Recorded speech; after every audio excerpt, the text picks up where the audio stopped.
Ekonomika, uzņēmējdarbība un finanses aizraujuši par naudas pasauli. Raidījumā un raidierakstā Mediāna. Katru pirmdienu 21:30 TV4 un internetā.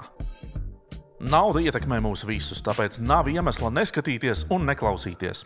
Aktuāls ziņas, intervijas, diskusijas kopā ar mani, Kristapu Petersonu. Lietuviešu aprītes ekonomikas uzņēmums Vinted, kas tagad darbojas arī Latvijā, ir sasniedzis 8 miljārdu eiro valuāciju un tēmē uz ASV tirgu. Uzņēmuma vadība nenoliedz, ka virzās uz IPO, lai gan precīzes norādījumus par to, kad tas varētu notikt, pagaidām nesniedz. Tikmēr Latvijas Investīciju un attīstības aģentūra šogad pirmo reizi visticamāk pārkāps 1 miljārdu eiro piesaistīto parakstīto investīciju apjomam. Un ir iekļauta arī starp sekmīgākajām aģentūrām, investīciju un eksporta aģentūrām Eiropā. Par to arī nedaudz vēlāk dzirdēsiet šodienas Mediānā. Kamēr Latvijā rīcības grupa par birokrātijas mazināšanu vēl tikai iegūst aprises, Igaunijā šāda pati uzņēmēja grupa, tikai ar daudz iekļaujošāku nosaukumu, proti ekonomikas izaugsmes padome, savu darbu ir noslēgusi, nododot valdībai aptuveni 700 priekšlikumu valsts sektora efektivizēšanai. Tas viss ir iespēts 7 mēnešu laikā, un rezultāti ir prezentēti pagājušajā nedēļā. Savukārt Mediānā šodien vairāk mēs pievērsīsimies mākslīgā intelekta tematam, aplūkosim to no visām pusēm, gan no akciju burbuļa leņķa, gan arī no datu centru pozīcijām, kā arī jaunu uzņēmumu un vienkārši entuziastu prizmas. Raidījuma noslēgumā mēs kopā ar Edmundu Antūfjevu no Signet Bank pavērsim priekškaru Baltijas kapitāla tirgus konferencei 2025, kas šogad Rīgā norisināsies 27. novembrī. Patīkam jums skatīšanos un klausīšanos!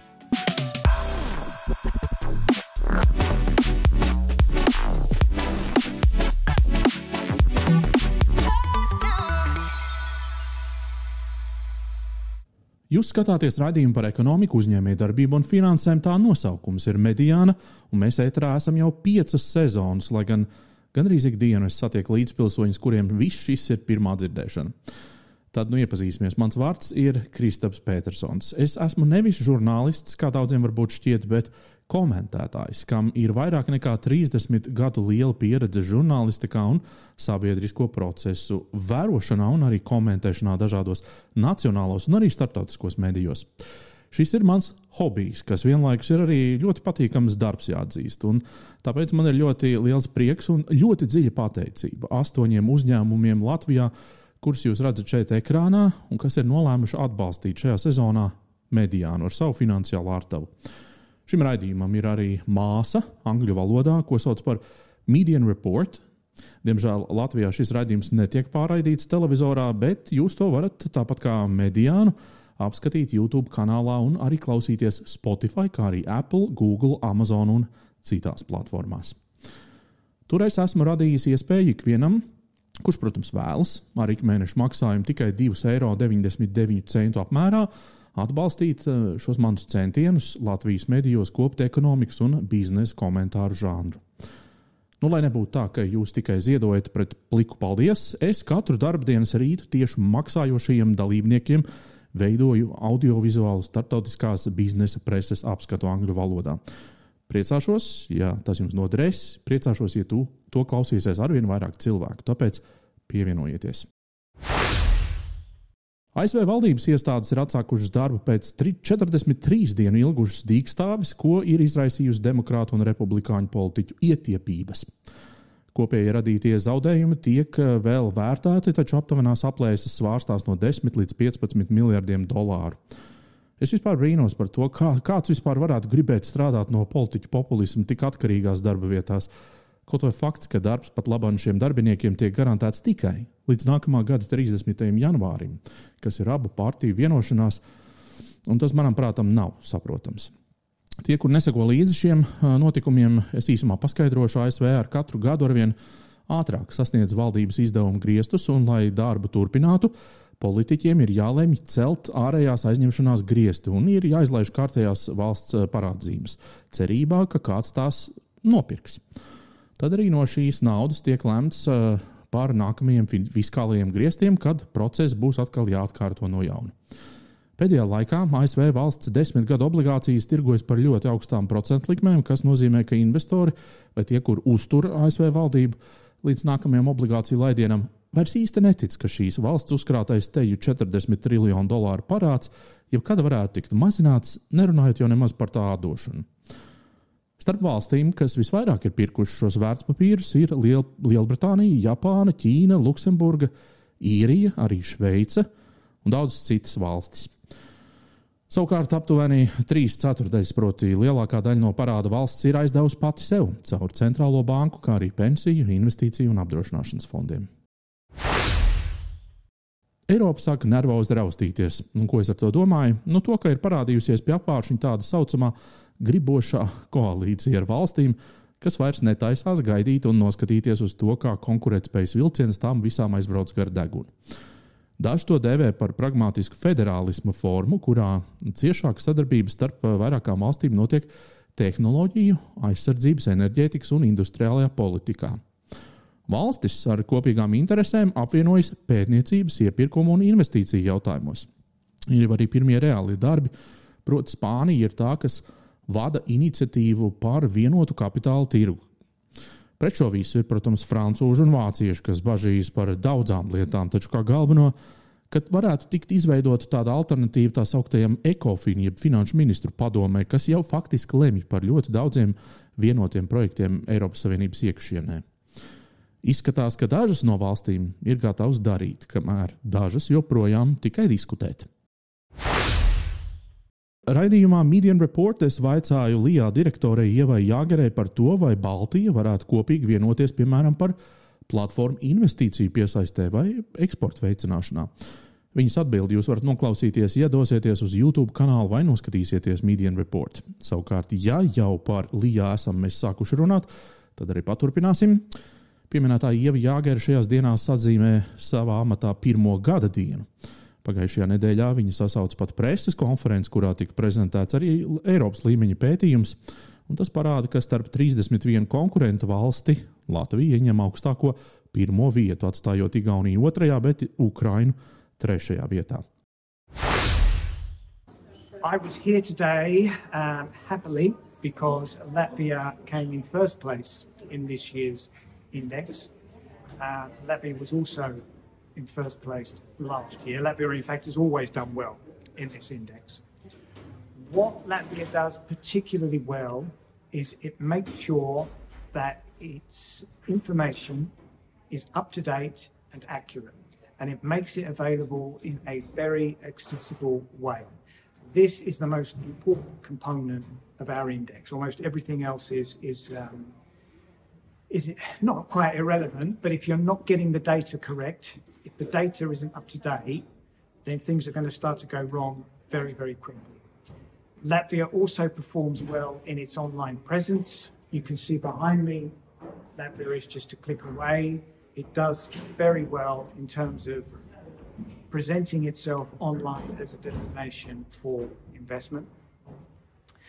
Latvia also offers excellent support.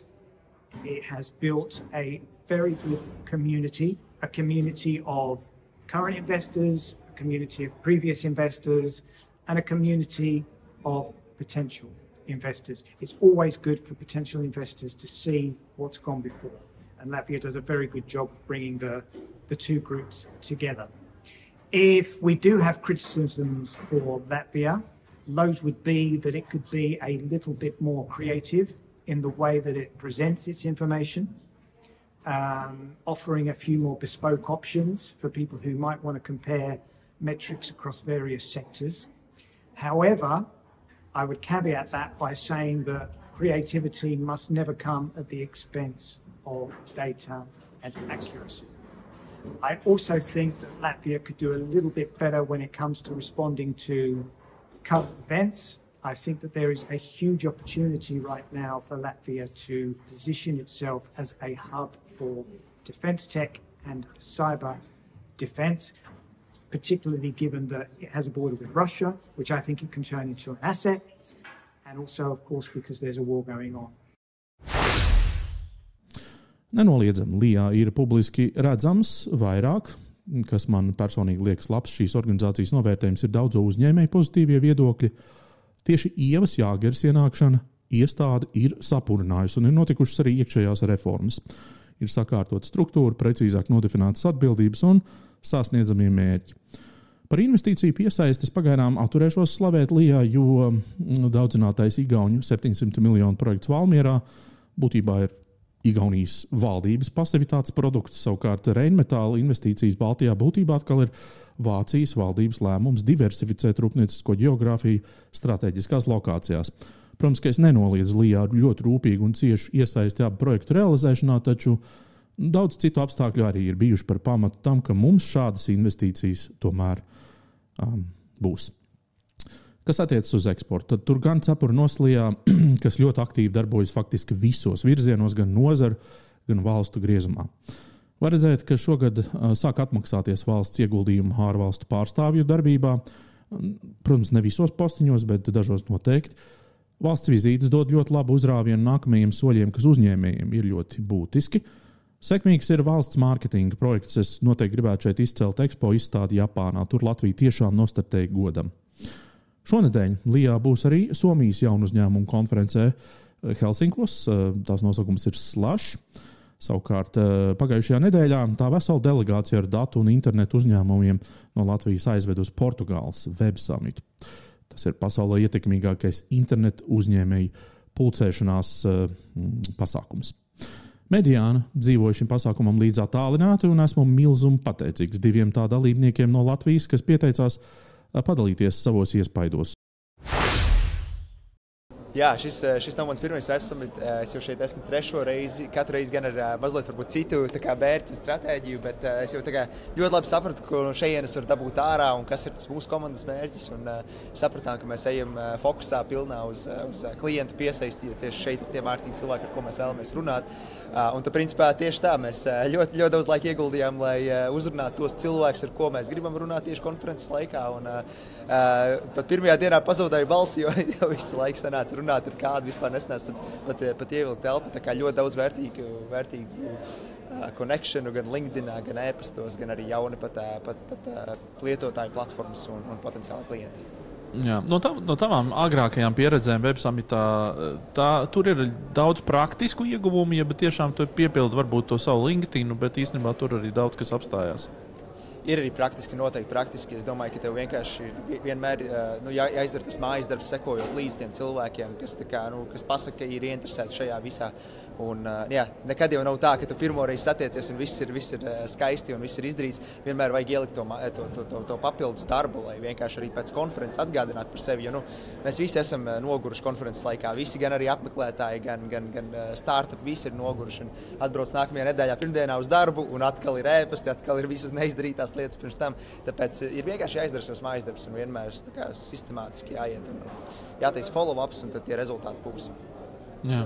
Tas, ko es klausos un ko es sadzirdu, ir, ka tu neesi no tiem, kas iet klausīties tur visādas Google un Meta un vēl visādas konferences runātājus, tur tās spilgtās zvaigznes uz skatuves. Tu esi, kā saka, savā būdā un kā haslo visu dienu, ja tā ir, ja? Pilnīgi tā ir. Es tagad sēžu un man šobrīd es no pēdējiem palicis arēnā pēdējā dienā, un man nāk apsargi lēnā garām mest ārā. Un tā ir īstenībā visa mana komanda. Mēs esam atbraukuši šeit. Vakaros mēs varam atpūsties, aiziet varbūt kādu pasākumu, kur mūs paaicina, bet principā mēs atbraucam šeit darīt vienu darbu, piesaistīt klientus, runāt ar cilvēkiem, saprast, ko viņiem vajag, lai mēs vienkārši uzbūvētu kaut ko tiešām vērtīgu un varētu parādīt to, ka šis strādā un tiešām ir kaut kas tas, kas nodara mārketinga cilvēkiem. Ļoti labi. Es tev laidīšu atpūsties, bet atbild man lūdzu uz pēdējo jautājumu par mākslīgo intelektu un to lielo ažiotāžu un būmu. Jā. Šobrīd arī tirgos notiek visādas svārstības un tas hypes ir. Un kā Web Summitā šo tematu uzrunā un uztver? Ļoti, ļoti labs jautājums. Īstenībā mēs ar komandu katru dienu par šo mazliet pat pasmējamies, jo principā visur, kur tu ej, tu dzirdi AI. Un, ja pirms kaut kādiem, es teiktu, varbūt pirms pat vairākiem gadiem, jau tas AI principā bija tas pats, kas ir šodien reizēm. Ir tāds, piemēram, ir machine learning, ir vai ne datu analīze un lietas, ko agrāk mēs tieši tā saucām. Šodien mēs to visu liekam vienā tādā maisā un saucam pilnīgi visu, kas ir kaut kur saistīts ar datiem, kaut kāda analīze, viss ir AI. Un bieži vien pieeja pie kaut kādiem arī saviem varbūt konkurentiem vai zināmiem startupiem. Tu vienkārši redzi, ka visur ir AI, un tu pat īsti sākumā pat nesaproti, kas ir tas produkts vai ko viņi pārdod, ir tikai AI.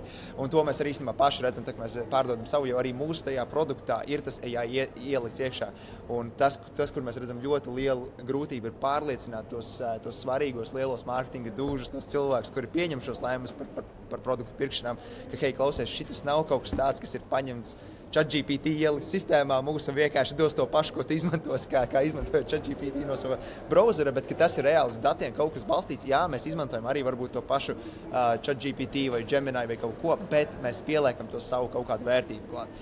Un tas ir īstenībā diezgan grūti šobrīd pārliecināt, jo cilvēkiem ir, ceļš mārketingā ir tik daudz, visu laiku visiem mēģina kaut ko iepārdot, kaut kādus saucamos AI raperus un visu kaut ko tādu. Un, man liekas, vienkārši ir slikta tāda priekšnojota par tam tikšanās, jo cilvēks uzreiz sagaida, ka viņam atkal kaut ko tādu mēģinās iepārdot, kas vispār nepalīdzēs nekam. Tāpēc mēs ejam ļoti no tās puses, ka es cenšos runāt sākumā par datiem, par to, cik daudz dati ir mūsu pusē, un likt cilvēkam saprast, ka mēs tiešām, ka mūsu fokus ir dati.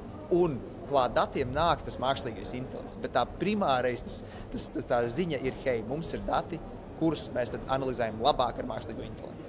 Kristiāna, tad tas, ko tu gribi teikt, ir, ka drīz paliks modīgi varbūt pat mēģināt izvairīties no tā AI piesaušanas.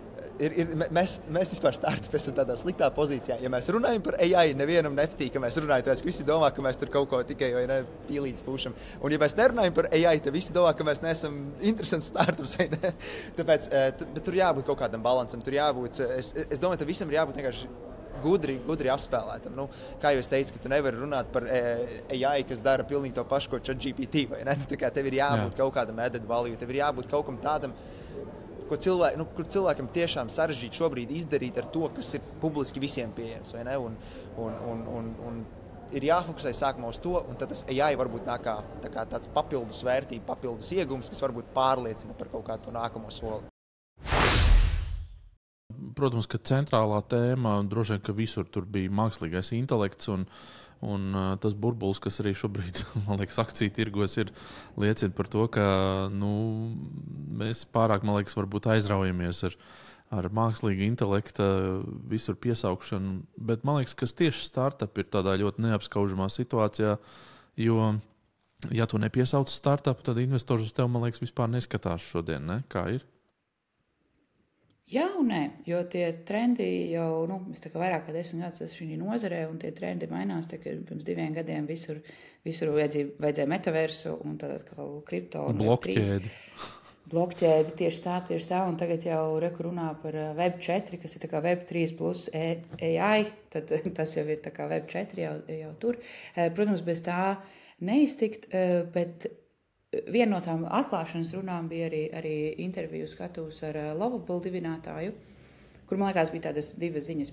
Pirmkārt, ar mākslīgā intelekta palīdzību, jebkurš ļoti ātri var kļūt par šo founderi, dibinātāju. Restīvi nav vairs tik ļoti liela barjera, ja tu esi cilvēks ar ideju, tad tev ir jāiemācās pareizi izmantot šie rīki, un tu vari principā uztaisīt savu uzņēmumu ar domu, ka tas būs tas tavs MVP, ar kur tu vari jau iet un startēt un skatīties, kas tur notiek, lai saprastu. Jo agrāk tas tev prasīja varbūt pusgadu pierunāt kādu programmētāju, lai viņš noteica tavai idejai, tad tagad tas ir daudz ātrāk no tās idejas līdz kaut kādam MVP. Otrs bija, kas ar šo Lovable arī iznāca gaismā, ka arī Eiropas uzņēmums var būt veiksmīgs.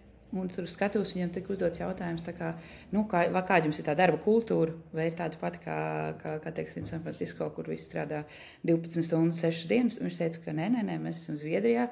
Mums tur ir gan founderiem, gan darbiniekiem ir arī ģimenes un bērni. Un mēs strādājam vairāk nekā varbūt regulārs zviedrs, bet tomēr ne tādā hustle kultūrā.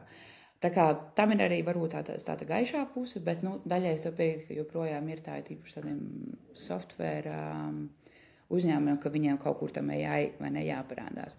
Bet tad atkal no otras puses ir investori, kas varbūt labāk to izprot un saprot, kas ir tas īstais pienesums no tā mākslīgā intelekta, un tas jau aiziet vairāk īstenībā tādā deep tech jomā un tādā. Bet, trends joprojām bija atsevišķi skatuvu AI samitu un tas viss. Es vispār nemaz neiedomātos, ka varētu būt citādāk.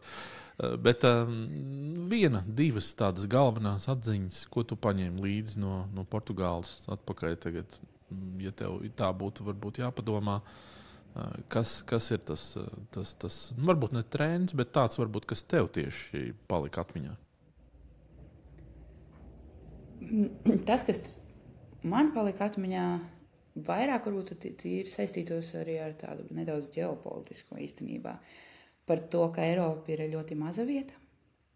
Un tas arī, nestoties to, ka tas notiek Eiropā un Eiropas galvaspilsētā, arī savā uzrunā Web Summit tas dibinātājs arī vairāk kārt minēja Ķīnu, bet ar tādu ļoti interesantu ievirzi, kur mēs redzēsim to pašu mākslīgo intelektu, kas nebūs ne Eiropas, ne ASV, bet Ķīnas, kur mēs redzēsim robotus, nebūs ne ASV, ne Eiropas, bet Ķīnas.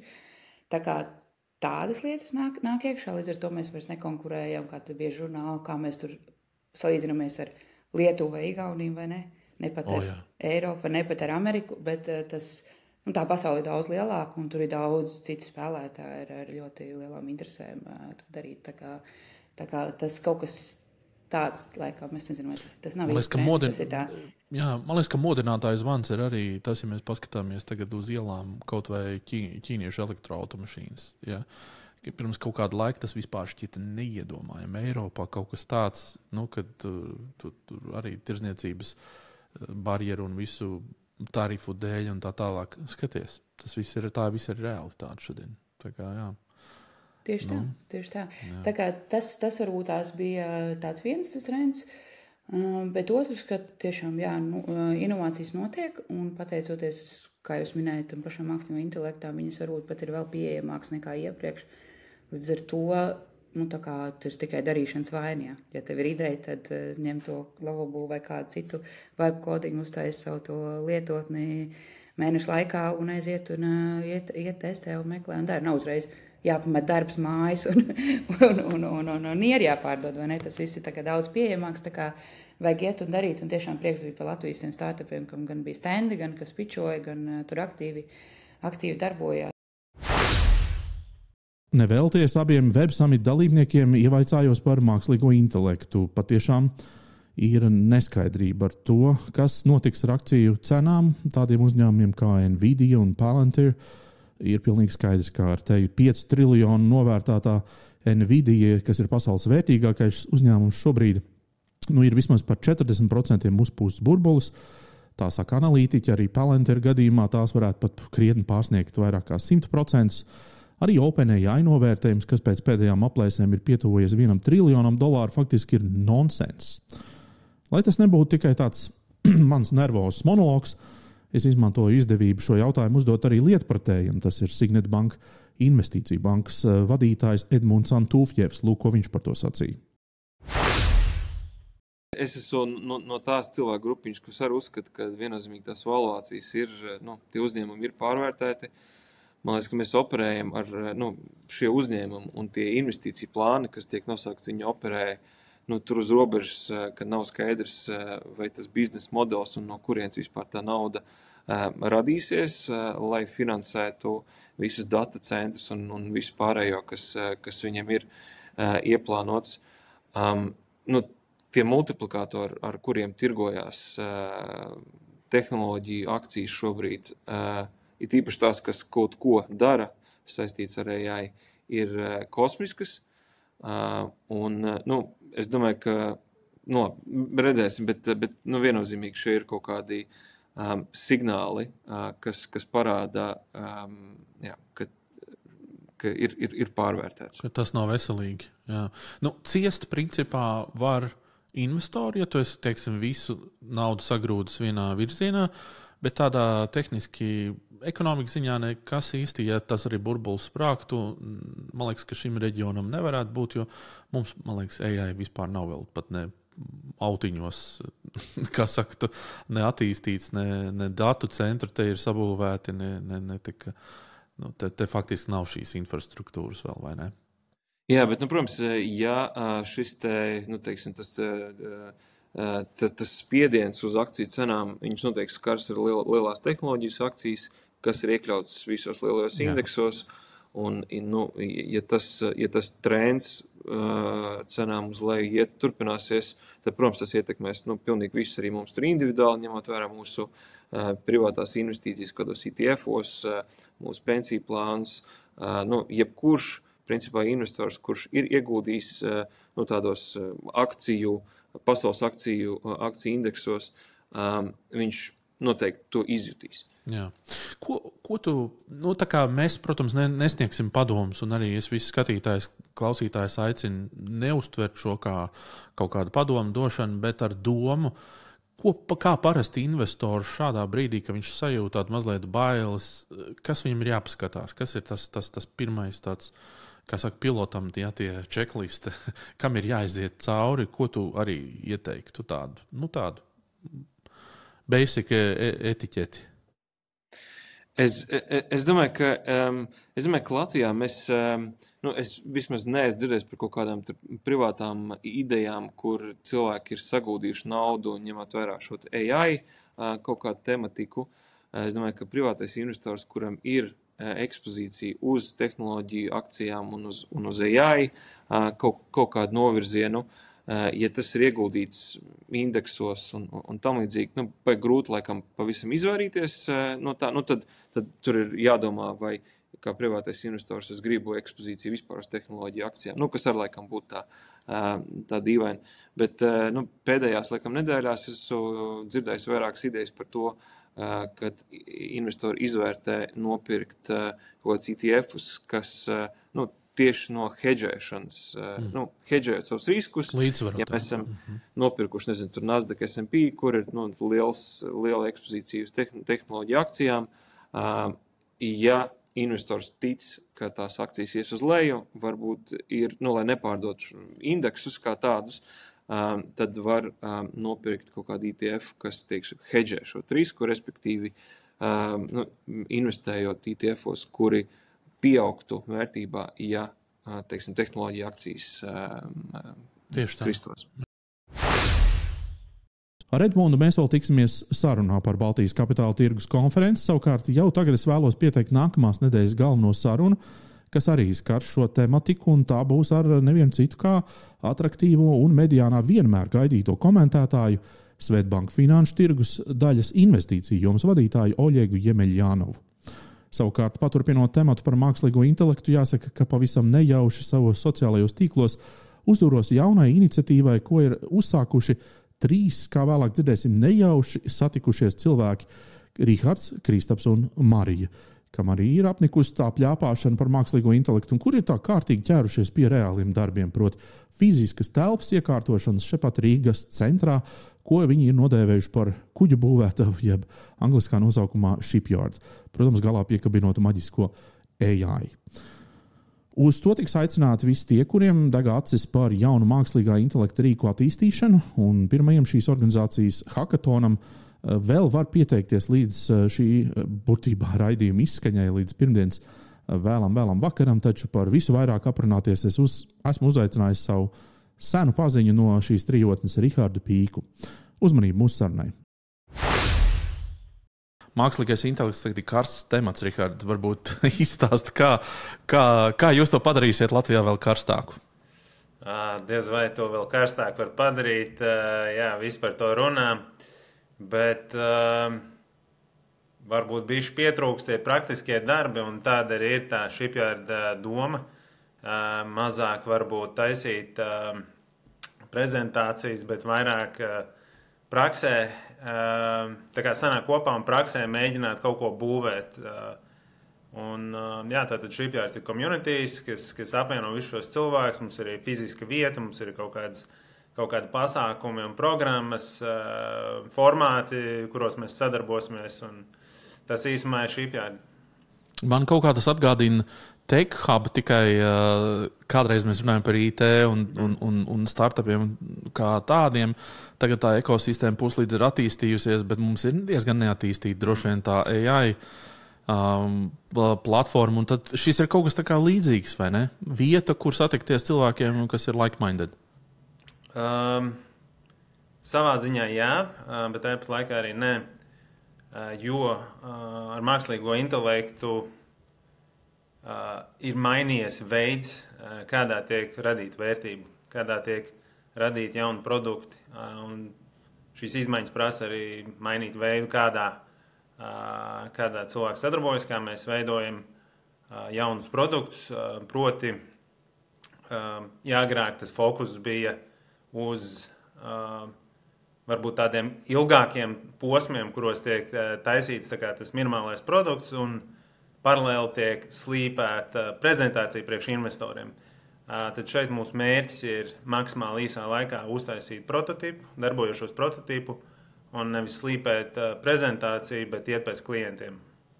Tā kā tā filozofija bišķi citādāk. Mēs ejam uz varbūt ne grandioziem projektiem, kas mainīs pasauli, bet sākam kaut kādiem mazām aplikācijām, vienkāršiem risinājumiem, ar kuriem jau drīzumā ir iespējams tiešām sākt ģenerēt kaut kādu naudas plūsmu, uzturēt sevi, audzēt muskuļus un tad jau iet pēc kaut kādiem lielākiem sapņiem. Kam šis ir domāts? Vai tas ir domāts jau uzņēmumiem, kuri savos risinājumos domā par AI, vai tas ir domāts koderiem, vai tas ir domāts, kam tas ir tieši domāts, kuri tur ir laipni aicināti un gaidīti? Laipni aicināt un gaidīt ir visi, taču es domāju, ka šī ir vislabākā iespēja tieši cilvēkiem, kas vēlas uzbūvēt kaut kādu jaunu biznesu, kaut kādu jaunu vērtību radīt, naudas plūsmu attiecīgi arī, kas nāk līdzi. Cilvēki, kas vēlas pamainīt savu, kas jau varbūt ir komfortablos darbos, bet vēlas uzbūvēt kaut ko savu, vai arī tieši cilvēks no skolas soli jau vēlas ielikt jaunā trajektorijā un uztaisīt kaut ko. Ambiciozi būvētāji cilvēki, kas ir problēma risinātāji. Es atceros, ka TechHub sākumā tur bija tā, ka bija pāris tie, kas programmētāji, un tad ap viņiem pulcējās tādi dīgdiņi kā es, kuriem bija visāds dīvains idejas un vēl kaut kas, un tad viņi tikai jauc prātu un, kā saka, un maisīja to visu zupas katlu, bet paši tā baigi neko programmēt neprata. Kā šajā gadījumā? Es teiktu, ka jebkurš ar to attieksmi, kad ja problēma ir vienkārši jāizdomā apkārtceļš vai risinājums, jebkurš ar šo attieksmi var tagad jau sākt būvēt kaut kādus ar mākslīgā intelekta palīdzību var sākt veidot kaut kādus produktus. Es tam esmu piemērs. Es pats šo vasaru pavadīju diezgan daudz laika vibekodojot, tā saka vienkārši. Es ierakstīju kursorus savu datoru, saslēdzu ar Cloud API un vienkārši sāku rakstīt. Un sākumā likās ļoti pārsteidzoši, kad arī es redzēju, uz manu datoru reāli tika izveidot folderu ar kodu un tika izveidots kaut kas, un tad lokāli palaida tās aplikācijas, un reāli tas strādā. Protams, tur ir zemūdens akmeņi, ir iespēja arī uzrauties, un visdrīzāk tas arī notiks uz visādiem eroriem, un tas mākslīgais intelekts var iet par īņķi un mēģināt viņus risināt, neatrisināt, bet tas pieredze, to var atrisināt un atrast veidus. Tā kā svarīgākais tā attieksme, noticēt vienkārši, ka to var izdarīt, un pēc tam vienkārši nepadoties un visu laiku meklēt jaunus veidus, kā to atrisināt. Tu esi mārketingā un uzņēmējdarbībā. Es zinu, Kristaps ir mākslīgā intelekta jomā. Marija ir funding pusē. Jūs tāds interesants trīsstūrs esat. Vari pastāstīt, kā jūs tā kā sanācāt kopā un kāda ir tā doma šāda veida trīsstūrim? Tas notika kaut kā pavisam organiski. Marijas pazīst jau sen, un vienā pasākumā mēs runājam par mākslīgā intelekta aktualitātēm, un kaut kā aizrunājamies, ka nav kaut kāda pasākuma vai kaut kāda konkrēta lokācija, kur visi zina, ka notiek par un ap viss par šo tēmu, un kaut kā tā aizgāja, ka mēs sarunājam, daram. Un tad pienāca nākamā nedēļa pirmdiena, un tā vietā, lai aizmirst par to, un vienkārši dzīvot tālāk. Mēs sazinājāmies atkal un sākām darbu pie šīm lietām, un uzreiz mums pieslēdzies arī Kristaps, ar kuru es arī tad iepazinos, un Kristaps arī liels papildinājums šim visam ir, un tā mēs strītājam uz priekšu. Ko tik nevar ballīties izdomāt, vai ne? Un, ja vēl ir tā apņemšanās pēc hangover, to vēl turpināt, tas ir fantastiski. Jā, tas ir svarīgākais. Ļoti labi, Rihard. Paldies. Es vēl izdošanos varbūt vēl tikai pasaka vietu, kur šobrīd atrodas tas shipyards, kur jūs būsiet. Pirmais pasākums notiks 29. novembrī. Tas būs 24 stundu hackathons, kur visi laipni pieteikties. Laipni pieteikties, un pats tā kā shipyard, tā lokācija vieta būs Krišāna Barona ielā. Es aizmirsu adresi precīzi, bet tur, kur tā Lijā ēka uz Krišāna Barona ielas, tā jauna skaidrs, tas ir tur, kur ir pirmo stāvu tur, jā. Tā ir tā jaunā galvenā ēka, jā? Tā. Okay. Tur, man liekas, Tvīno birojas ir arī, un tur ir vēl kaut kāda aģentūra, man liekas, vai ne? Varbūt, jā. Tas varētu būt. Nu, skaisti. Tas ir panācis pretī, jā, River Properties, paldies viņiem, ka viņi ir Tad tā ir tā vieta, labiem nosacījumiem piešķīruši tik foršu lokāciju. Pašā pilsētas centrā. Jā, kā arī vēl pie atbalstītājiem jāpieskaida Clouds un Lovable. Un 11 Labs, kas mums dos kredītus, un līdz ar to mums ir forši resursi, lai mēs varētu sākt būvēt un darīt foršas lietas. Tik viegli no mākslīgā intelekta temata es jūs vēl vaļā nelaidīšu. Ir viens būtisks aspekts, par ko es vēlos runāt Mediānā, un tā ir fiziskā šo datu apstrāde, kas mākslīgā intelekta gadījumā nozīmē ļoti jaudīgas GPU čipus. Datu centri ASV pat labāk tiek saukti par pudeles šauro kaklu mākslīgā intelekta attīstībā. Savukārt datu centri saka, nē, pudeles šaurais kakls ir citur, un tas ir elektrības pieejamība un dzēsēšanas jaudas un to nepieciešamie resursi. Jebkurā gadījumā kaut kur visa tā šobrīd skriešana un šī neprātīgā mākslīgā intelekta attīstība agri vai vēl iebuksēs, eiforija norims, un tas viss notiks ļoti prozaiski iemeslu dēļ, proti šo datu centri, lai tos izbūvētu, tas prasa gadus.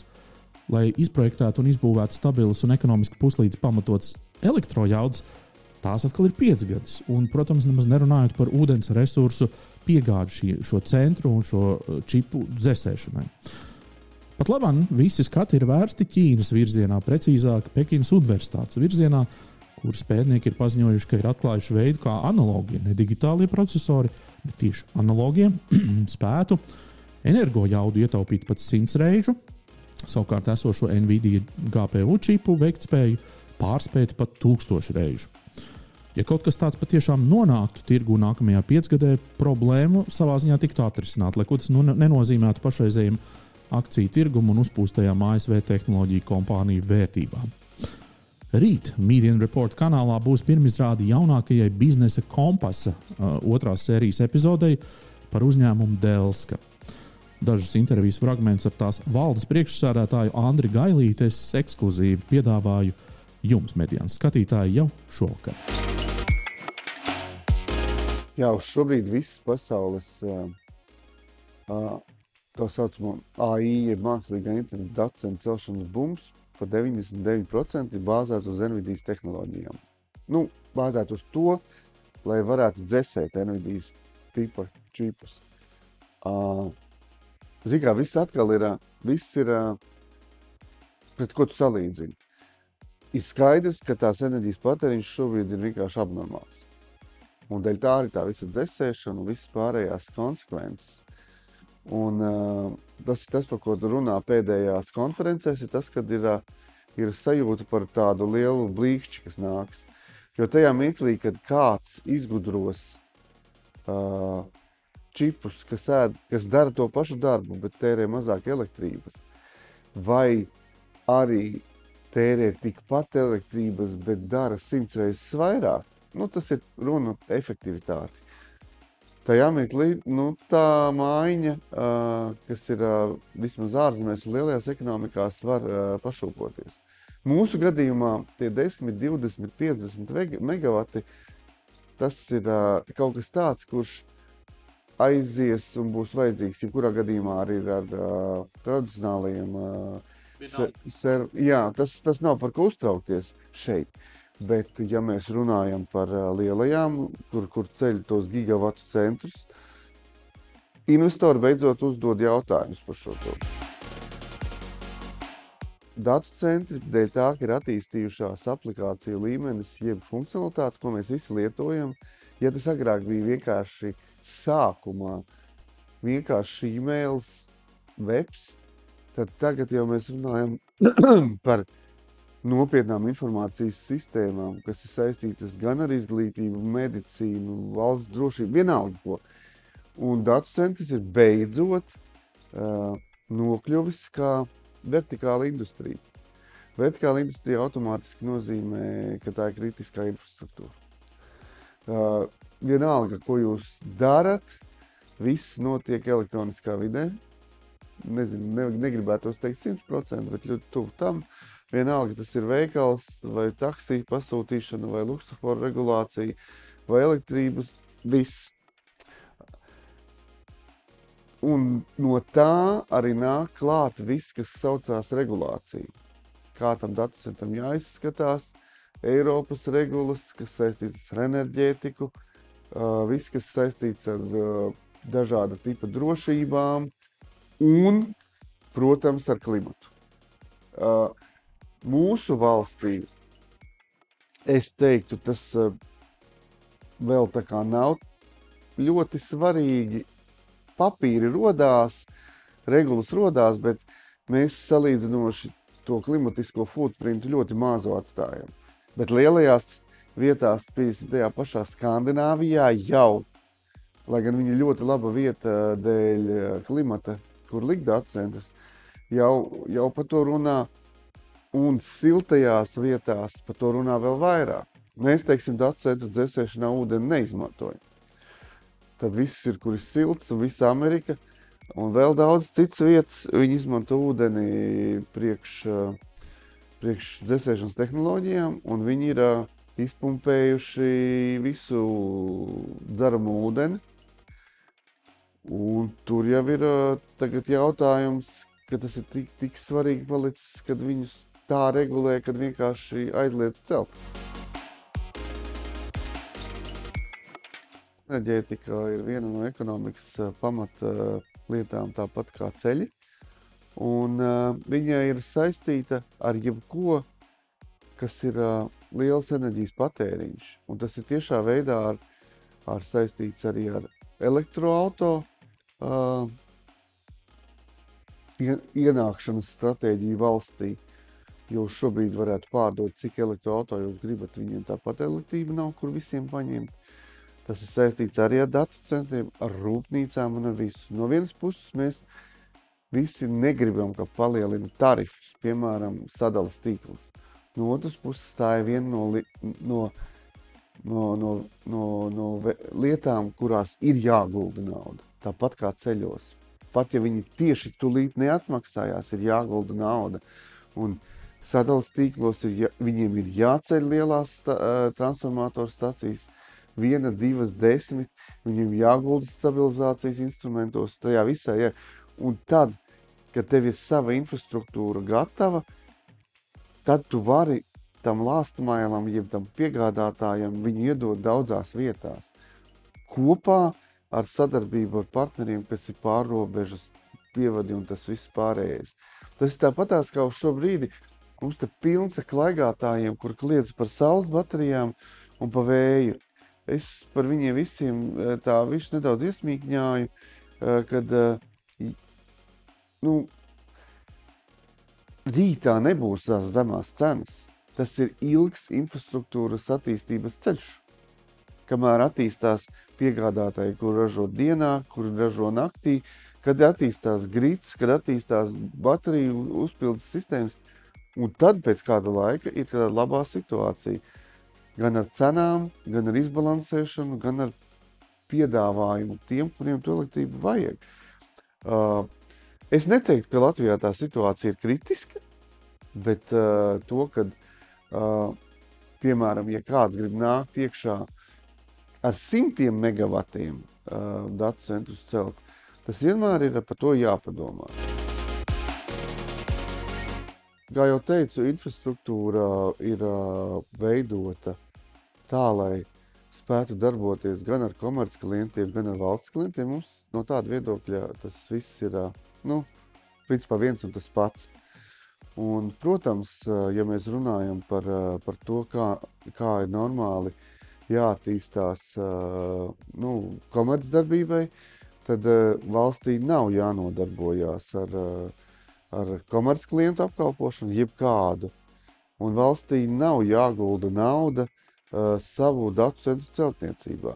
Mēs varam runāt par kaut kādiem varbūt super, es pat nemāku kā to pateikt, sensitīviem klientiem, kas ir valsts sektorā, 1-2 organizācijas, kurām ir kaut kādi dati, kas, tos tiešām negrib, bet tam nevajag datu centrus. Tas ir pietiekoši cits apmērs. Tā kā tā ir viena lieta, ko mēs strādājam visā Baltijā. Mēs, ja pie mums spēj savus datus glabāt bankas, tad mums nevajag nevienam skaidrot, ka tas ir mazāk droši kā valsts, kura tērē nodokļu maksātāju naudu un ceļ to visu par mūsu naudu. Ir kaut kādi spēlētāji lielie, nezinu, top 20, nevairāk, kur ir gandrīz visās valstīs, un tad ir reģionālie, tādi kā mēs. Un mēs savas attiecības, mēs savu brendu reklamējam, braucam uz izstādēm, daram. Brendam ir jābūt dzīvam, viņam ir jābūt redzamam un tā tālāk.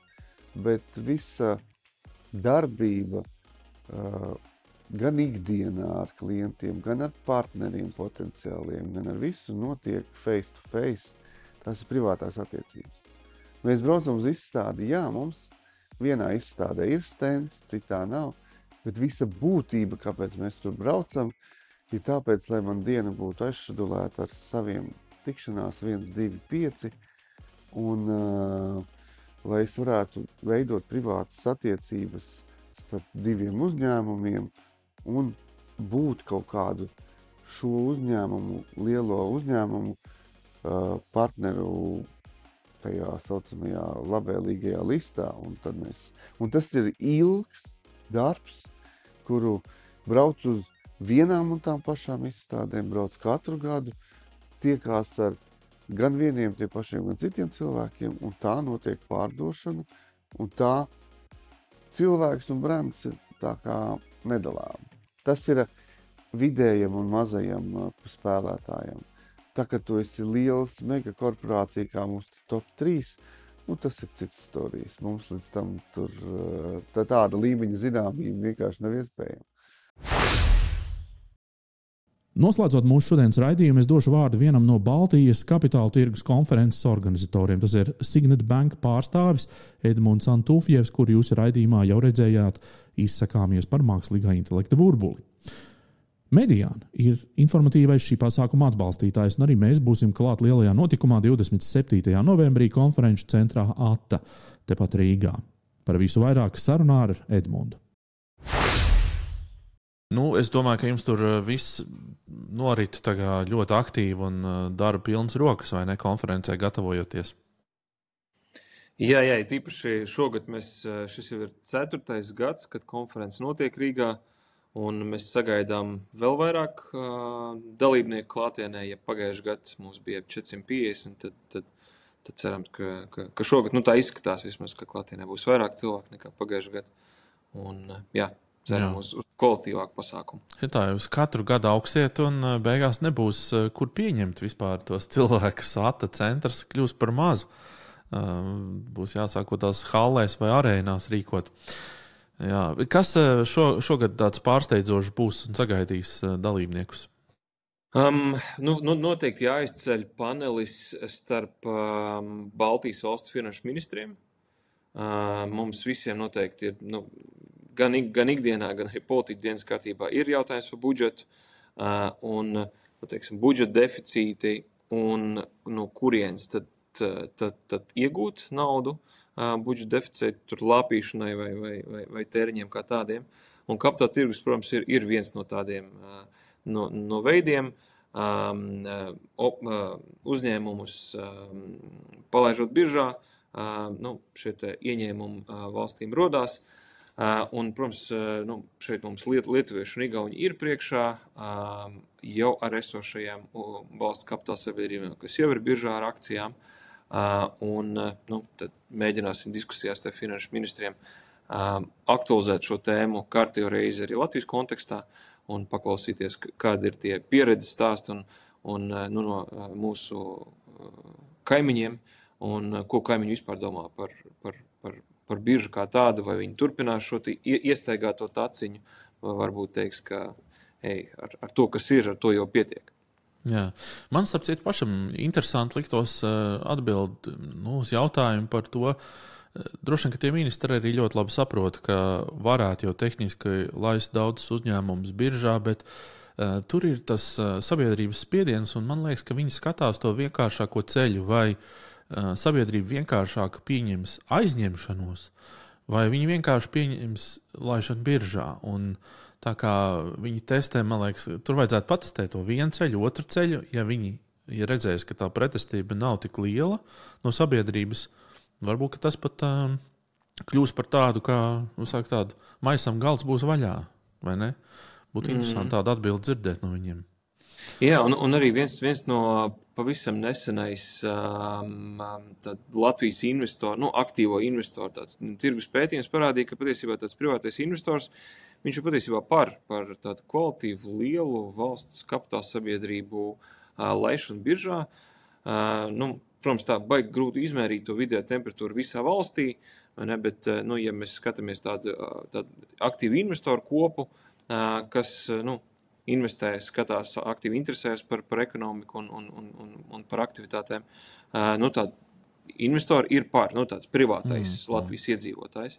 Savukārt, es pieļauju, ka tu arī dzirdēji to poļu žurnālista redaktora uzstāšanos, kur viņš stāstīja par Varšavas biržu, kas man likās interesanti, ka viņš minēja to, ka kāda tur liela uzņēmuma ir, un tur, protams, Orlens priekšgalā, kas ir valsts kontrolēti, pašvaldība, bet viņi tagad ir nonākuši biržā.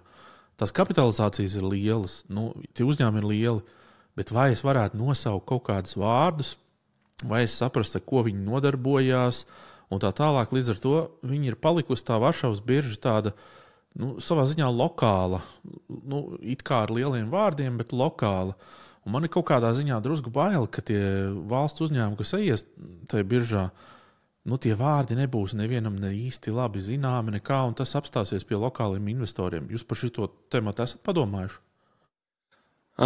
Es teiktu, ka ja tie ir no tā augstākā plauktiņa uzņēmumi, kas ir uz katru mūsu mēles gala, kas ir Latvenergo, Latvijas meži, teiksim, kvalitīvi gan finansiāli, gan arī uzņēmuma apjoma un vērtības ziņā. Es domāju, ka tie vārdi noteikti ir gan pazīstami, gan arī interesanti. Viņi Baltijai varētu būt interesanti, bet vai ārpusē? Vai ārpusē? Es domāju, ka ja tas ir, ja tas būtu Latvenergo vai Latvijas meži, viennozīmīgi būtu interesi arī no ārējiem investoriem, un tas varbūt, tas nav piemērs par akcijām, bet ir labi piemēri no obligāciju tirgus, kur pavisam nesen Latvenergo emitēja obligāciju, pavisam nesen Citadeles banka emitēja obligācijas, un starp citu Citadeles banka būs arī tāds pieredzes stāsts, arī būs prezentācijas formātā konferencē. Viņiem labi gāja. Jā, kur mēs patiesībā redzam, ka tas pieprasījums ir milzīgs, un tā lielā interese ir tieši ārpus Baltijas. Jo skaidrs, ka mūsu Baltijas investori, viņi tik, cik viņi ir, tad tas naudas apjoms, bet, patiesībā gan paši uzņēmumi, gan arī tirgus bija ļoti pārsteigts, cik liela interese ir no ārvalstu investoriem, ja mēs visu laiku dzīvojam tajās dogmās, ka ģeopolitika un tā, kuram gan mēs esam interesanti, bet šie stāsti reāli parāda, ka tā nauda, ka viņa meklē investīciju iespējas, un patiesībā tāda forša, stabila Latvijas uzņēmuma, viņi ir gana labi. lai piesaistītu šo tīnu. Jā, man liekas, tu labi pateici, ka tā nauda ir būtībā, viņa ir tā kā izsalkusi, viņa skatās, kur vēl varētu novirzīties uz kādām jaunām tēmām, un nav jau, jā, tieši tā, pareizi saki, un šajā tirgus pusē to investīciju objektu maz nav tik daudz, ja tā skatās. Labi, ko vēl konference, šis bija viens, tas panelis ar finanšu ministriem, noteikti to es arī gaidu, tomēr daudzi gaida. Kas vēl ir paredzēts? Jā, tradicionāli apstīsim, kas notiek vai pareizāk sakot, kas nenotiek akciju tirgos un kāpēc mums Baltijā par šo gadu nav bijis neviens IPO. Es domāju, diskusijas formātā izrunāsim, kā vispār Eiropa izskatās akciju tirgos aiznot ar to pašu ASV, vai tā ir Baltijas vai Latvijas sāpe, ka te nekas nenotiek, bet varbūt tas visā Eiropā IPO nav tāds vispopulārākais šobrīd formāts, kā piesaistīt kapitālu. Tas ir par akcijām, par obligācijām parunāsim, obligācijas ļoti karsta tēma, bet smelsimies tādos pieredzes apmaiņā ar skandināvu kolēģiem, kur tieši tāds Norvēģijas, Zviedrijas, Somijas tirgus, viņš ir, protams, ka ekonomika ir lielākā, iedzīvotāji vairāk uzņēmumu, bet viņiem šī tā obligācija tirgus, tīpaši pēdējos gados, viņš ir kļuvis tāds ļoti, ļoti attīstīts, un viņi ir spējuši piesaistīt arī ASV investorus savā tirgu iekšā, lai saprastu, ka ņemot vērā, ka mēs esam tāds, citi mūs sauc par tādu New Nordic, vai tur mazais Nordic tirgus, ka varbūt mēs varam smelties kaut kādu pieredzi no viņiem, kā pievērst uzmanību sev, Baltijai, mazākam tirgumu, jo, protams, ka tas pieprasījums lokāli viņš ir, bet ja tas tirgus augsta, protams, ka mums jāskatās arī uz ārvalstu piemēriem. Un obligācijās būs arī divi pieredzes stāsti no Rīgas ūdens un no Lietuvas, tāda VIK uzņēmuma, kurš Rīgas ūdens bija viens no pirmajiem Ziemeļa Eiropā, kas emitēja zaļās obligācijas pēc jaunajiem zaļajiem standartiem. Tad lietuvieši bija pirmie, kas emitēja tādu aizsardzības bondu, tādu defense bondu. Tā kā pieskarsimies arī šiem tematiem. Noteikti parunāsim arī ar investoriem, investoru panelis, arī mēģināsim saprast, kā pietrūkst Baltijā, lai tādi kvalitīvi lielie investori atkal apstītos varbūt uz mūsu tirgu un pievērst uzmanību. Un panelis starp bankām, diskutēsim par to, cik bankas ir svarīgas vispār vietējā tirgu. Mums Baltijā ir vairākas bankas, kas jau ir akciju tirgu listētas un viņu loma Baltijas ekonomikā. Jā. Es tā pareizi saprotu, ka pagājušajā gadā tas fokus vairāk bija uz tur, kur ir Rietuma Eiropa, Vācija, kur ar domu bija, ka tie uzņēmumi, kas potenciāli varētu gribēt tur Frankfurtē kotēties vai vēl kaut kur, tad tur bija tāda pieredze stāsts. Tad tagad šogad tas fokus vairāk ir uz Ziemeļvalstīm, uz to pusi, vai ne? Tā kā tas fokus. Jā, jo paskatās to IPO aktivitāti, patiesībā Zviedrija šogad viņiem vajadzētu būt visaktīvākiem tirgum visā Eiropā, tieši pēc IPO, gan pēc eiro apjoma, gan pēc skaita. Un Zviedrija tādā ziņā viņi ir tur labs piemērs gan akciju emisijām, gan obligāciju emisijām.